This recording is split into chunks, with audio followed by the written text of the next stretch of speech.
नमस्कार, मैं शिव कृपाल मिश्रा और आप देख रहे हैं एटीएन लाइव 24। बहुत दिनों से सबको प्रतीक्षा थी कि आखिर जो लोकसभा चुनाव की सीटें विधानसभा में खाली हुई उस पर चुनाव कब होगा।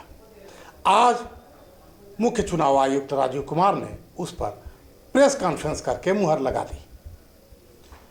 हम आपको बता रहे हैं जो लोकसभा चुनाव 2024 में उत्तर प्रदेश में 10 सीटें विधानसभा की खाली हुई थी, यानी कि वहां के जो सिटिंग विधायक थे वो आज की तारीख में एमपी बन चुके हैं। उन्हीं से 10 सीटों पर आज चुनाव आयोग ने मुहर लगा दी उपचुनाव की। इसी घोषणा के बाद यह तय हो गया कि अब 18 अक्टूबर को अधिसूचना जारी हो जाएगी। 25 अक्टूबर को आप देख सकते हैं कि नामांकन किया जाएगा और 28 अक्टूबर तक नामांकन पत्रों की जांच होगी। 30 अक्टूबर तक जो भी प्रत्याशी नामांकन किए हैं अगर वो चाहें तो अपना पर्चा वापस ले सकते हैं। इन सब के साथ इन 10 सीटों में से आपको हम बता चलें कि केवल 9 सीटों पर ही उपचुनाव का ऐलान हुआ है और उसमें से मिल्कीपुर विधानसभा सीट पर अभी चुनाव की कोई तारीख नहीं आई है।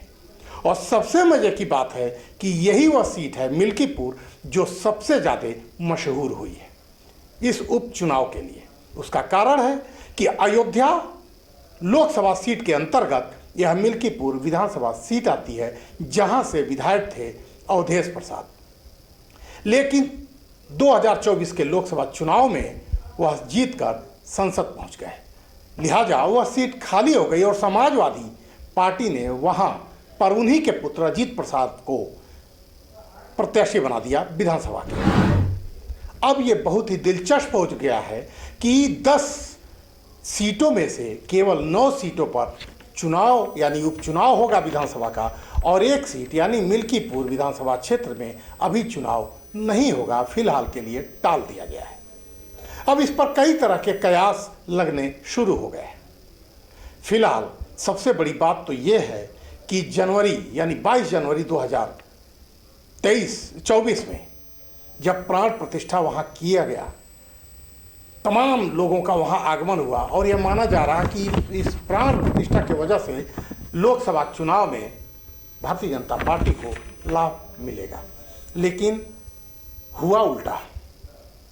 लाभ मिलने की तो बात छोड़िए, अयोध्या सीट भी भारतीय जनता पार्टी हार गई और वह हार ऐसी हुई कि सबसे ज़्यादा अगर चर्चा हुई तो अयोध्या सीट की हुई और वहीं से मिल्कीपुर भी विधानसभा क्षेत्र की सीट आता है।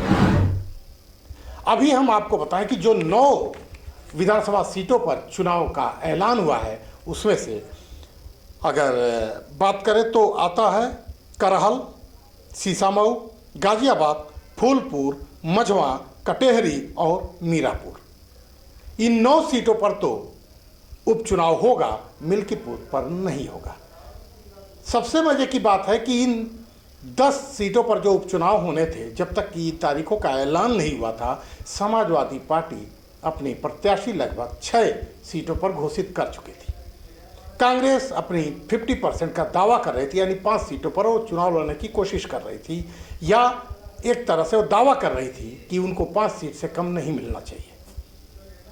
लेकिन ऐसा माना जा रहा था कि समाजवादी पार्टी इस बार कतई समझौते के मूड में नहीं है। हो सकता है कि 10 से 10 सीटों पर समाजवादी पार्टी अपने प्रत्याशी उतार दे, क्योंकि वह खार खाए बैठी थी अपने उन प्रत्याशियों को लेकर जो हरियाणा विधानसभा चुनाव में मांगी थी अपने लिए, और कांग्रेस ने इनको इनकार कर दिया। यही कारण था कि समाजवादी पार्टी ने अपने उपचुनाव के लिए प्रत्याशी बिना कांग्रेस की सहमति और पूछे उतार दिए। यह अलग बात है कि कांग्रेस ने भी अपने 10 विधानसभा सीटों पर पर्यवेक्षक पहले ही उतार दिए थे। अब ये पर्यवेक्षक उतारने के पीछे का एक कारण अगर कहें तो ये हो सकता है कि वह जानना चाहते थे कि आखिर वो एक आकलन करना चाहते थे कि इन 10 विधानसभा सीटों में से कितने विधानसभा सीट और कहां के कांग्रेस के लिए ली जाएं जो उनके लिए मुफीद हों और वो जीत कर आ सके। हालांकि अभी इस बात की कोई घोषणा कांग्रेस नहीं कर सकी, इसके पहले ही समाजवादी पार्टी ने अपने प्रत्याशी उतार कर कांग्रेस का खेल लगभग गड़बड़ कर दिया। इधर भारतीय जनता पार्टी पूरा अपने उत्साहित है इस हरियाणा के विधानसभा चुनाव को लेकर।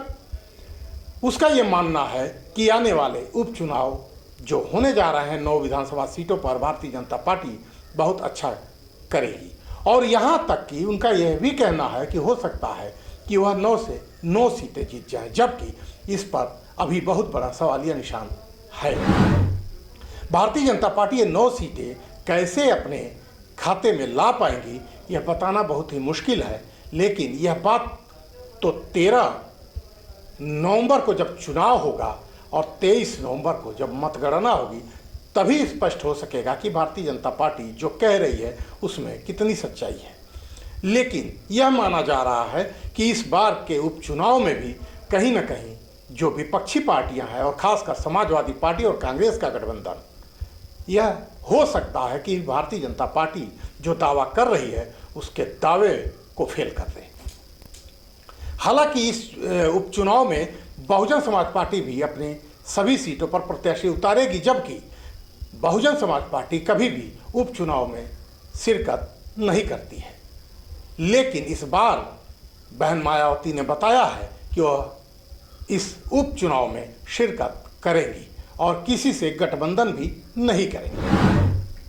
अब आते हैं फिर से मिल्कीपुर की मिल्कियत आखिर किसको मिलनी थी और अब वह किसी को मिलती नजर नहीं आ रही है। क्योंकि इसके पीछे अभी तक कोई स्पष्ट कारण तो नहीं हुआ, लेकिन चुनाव आयोग के कारणों की बात करें तो उन्होंने बताया कि चूंकि 2022 के विधानसभा चुनाव में वहां पर बाबा गोरखनाथ चुनाव लड़े थे और अवधेश प्रसाद के खिलाफ लड़े थे। अवधेश प्रसाद वहां से चुनाव जीत गए। हम आपको यह भी बताते चलें कि सन 1991 के बाद मिल्कीपुर विधानसभा सीट केवल 2 बार ही भारतीय जनता पार्टी के खाते में आई, जबकि 6 बार वहां से समाजवादी पार्टी ने अपनी परचम लहराया। अगर मिल्कीपुर की बात करें तो वहां पर इस समय देखा जाए तो सभी पार्टियां और खासकर भारतीय जनता पार्टी और उसके एक बड़े नेता के रूप में और मुख्यमंत्री योगी आदित्यनाथ मिल्कीपुर में बहुत ही मेहनत किए थे। उनका यह मानना था कि इस बार अयोध्या की इस विधानसभा सीट को किसी भी तरह भारतीय जनता पार्टी के खाते में आना है, लेकिन इन सब कयासों पर और सारे मेहनत पर फिलहाल पानी फिरता नजर आया।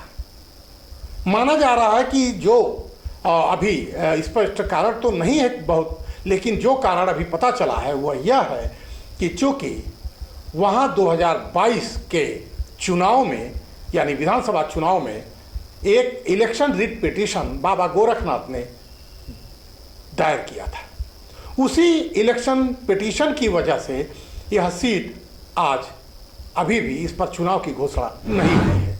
उस सीट पर अयोध्या प्रसाद जीत गए थे और फिर 2024 में उनको प्रत्याशी बनाया गया और वो सांसद होकर संसद चले गए।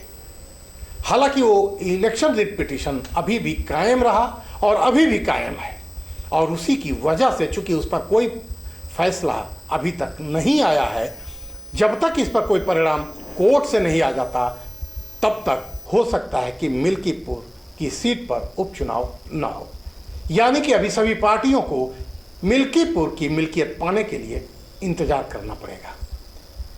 फिलहाल 9 सीटों पर जो चुनाव होने हैं उनकी तारीखों का ऐलान मुख्य चुनाव आयुक्त राजीव कुमार ने कर दिया है। अब देखना यह होगा कि 9 सीटों पर कौन कितना गुल खिला सकता है।